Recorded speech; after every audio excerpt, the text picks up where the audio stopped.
দুখ পৃথিৱী দহনাই যিজনে এপলকতে 3.5 কোটি মানুহৰ মাজত শান্তি স্থাপন কৰিব পাৰে। মই ভাবো তেওঁ অকল শ্ৰেষ্ঠ অসমীয়া নহয়, তেওঁ শ্ৰেষ্ঠ ভাৰতীয়। আৰু সেয়েহে মই ভাবো ইমান দিনে তেওঁৰ কাৰণে ভাৰত ৰত্ন ঘোষণা হ'ব লাগিছিলে। মই ভাবো তেওঁ বিশ্বৰ ভিতৰত শ্ৰেষ্ঠতম শান্তিদূত।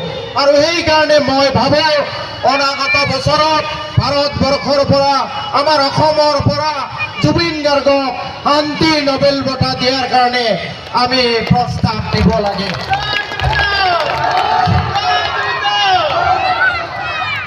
অতি দুৰ্ভাগ্যজনক কথা, আমাৰ সেই হৃদয়ৰ স্পন্দন ইয়াৰ আমঠু জুবিন গাৰ্গৰ ন্যায়ৰ কাৰণে আজি আমি যুদ্ধ কৰিবলগীয়া হৈছে।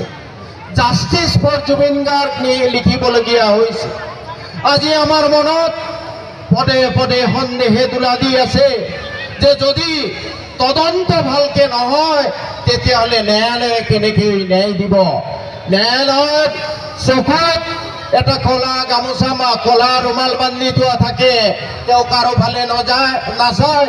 যি তথ্য ন্যায়ালয়ত দিয়া হয় তাৰ ওপৰতহে ন্যায়ালয়ে ৰায় দিয়ে।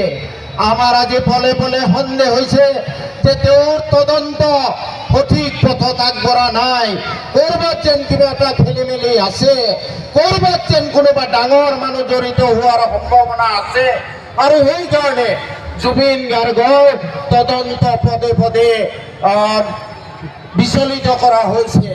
আজি কিছুমানে আমাক বুৰপাক সজাবলৈ কৈ আছে ন্যায়ালয়ে ন্যায় দিব, আমি কি কৰিম? দুৰ্ভাগ্যজনক কথা হ'ল